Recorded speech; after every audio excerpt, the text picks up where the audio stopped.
Hey Google, fais-moi couler un bain. Très bien.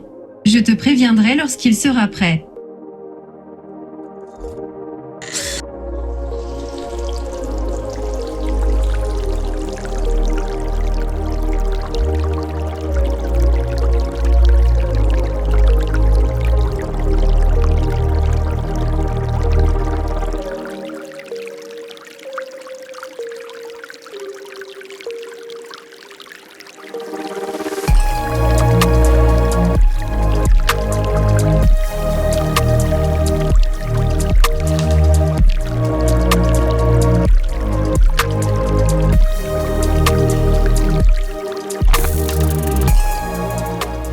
Bien le bonjour à tous et une joyeuse fin d'année.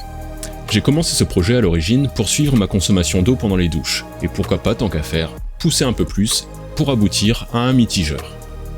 J'étais parti à l'origine de 2 petits robinets assez souples pouvant être actionnés par des petits servomoteurs, un pour l'eau chaude et l'autre pour l'eau froide, pour la gestion de la température. Après de nombreux essais d'algorithmes, j'ai réussi à atteindre un résultat, mais ça mettait trop de temps à se stabiliser et au final, c'était pas ce qu'il y a de mieux. Je me suis donc orienté vers un mitigeur thermostatique pour la gestion de la température. Les 2 petites vannes, elles, ont trouvé leur place pour la gestion de la douche ou de la fontaine de la baignoire. Elles permettent également la gestion du débit d'eau. Le petit mitigeur thermostatique me fait perdre un peu de débit. Mais tant pis, je le remplacerai peut-être un jour par un autre plus adapté. J'ai intercalé dans le montage un débitmètre, donc un petit tube en laiton comprenant une hélice et un capteur d'impulsion. Un tour d'hélice donne une impulsion, donc plusieurs impulsions étalées sur le temps, ça nous donne un débit. L'algorithme transforme le débit en litres et les litres en euros. Pour le reste du montage, une sonde de température, un petit écran pour le suivi et la gestion manuelle de l'appareil, le tout sur base ESP32.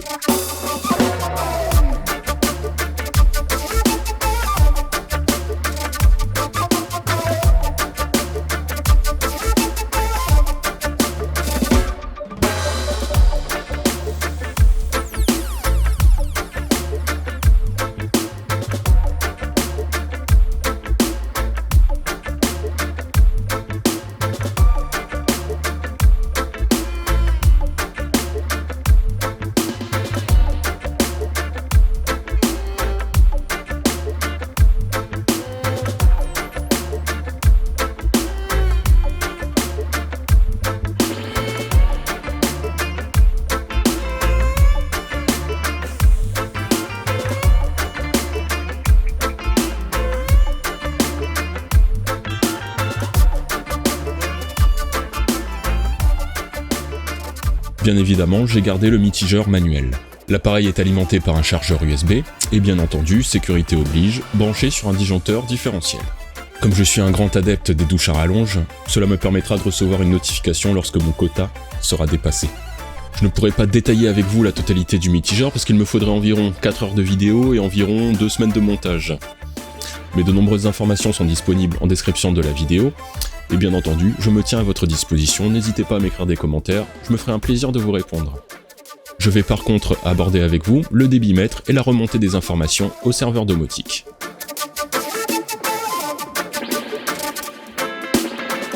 Après avoir réalisé le montage en suivant le schéma disponible dans la description, on lance l'IDE Arduino et on téléverse le programme. Comme ce programme contient la bibliothèque eBud Server Manager, je vous invite à consulter la vidéo que j'ai fait à ce sujet. On se connecte au réseau Wi-Fi de l'ESP et on paramètre le serveur via la notification. On choisit un mot de passe qui nous servira pour les requêtes HTTP et on se connecte à notre réseau Wi-Fi local. Sur notre navigateur internet, à l'adresse IP configurée, nous arrivons sur l'index. 3 informations apparaissent, donc le débit, le volume consommé et le coût de revient de ce volume. Et ainsi que 2 commandes, la première pour activer le suivi de la consommation et la seconde qui va réinitialiser le volume et par la même occasion envoyer les informations à notre serveur domotique. En soufflant dans le débitmètre, les informations remontent au serveur. Dans JDOM, on va utiliser le plugin Script et créer un nouvel équipement comprenant une commande de type action HTTP que l'on nomme reset. Sur le serveur du débitmètre, dans Configuration, ID de commande, on recherche la requête du bouton Reset et on fait un copier-coller dans JDOM sur l'action HTTP. On sauvegarde. On crée ensuite un virtuel qui finalement sera la tuile principale du débitmètre, comprenant deux informations numériques, c'est-à-dire le volume d'eau et le coût de revient de ce volume. On crée ensuite une commande qui reprend la commande script que l'on a créée précédemment, et on enregistre. On note les ID des deux informations, volume et coût. Sur la page du mitigeur, dans Configuration, paramètres initialisés, nous pouvons renseigner le prix du mètre cube d'eau dans notre région, un facteur permettant d'ajuster le calcul des débits en fonction de notre débitmètre, ainsi que les deux lignes à renseigner pour envoyer les informations au serveur domotique, donc à JDOM. Une fois ces lignes renseignées, on redémarre le SP et on voit ce que ça donne. On souffle un peu dans le débitmètre, et lorsque l'on reset, les informations remontent à JDOM.